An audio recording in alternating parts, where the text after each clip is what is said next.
Hello everybody, welcome back. Today as well we have got you another video. In this video I'll show you how you can fix login not working on Nelnet Bank. But before that, please do make sure to like our video, subscribe our channel, and yes, without any further delay, let's get started.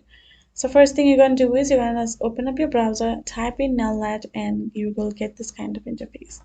Then right over here you can see welcome to Nelnet, and you're going to simply tap on that link particular, and this is how you can see our service website have moved.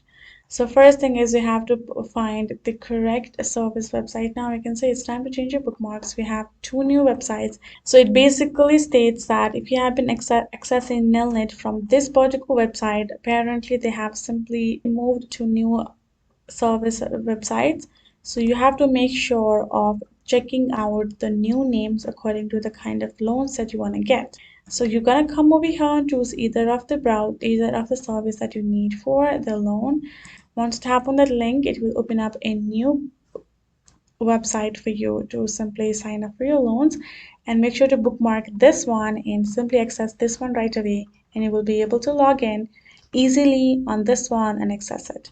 Now if you try to log in the previous one, you won't even have the login section, and you will get the errors continuously.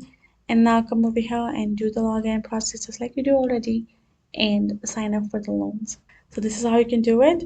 Hope this video was helpful to you all. Thank you so much for watching, and I'll see you guys in our next video.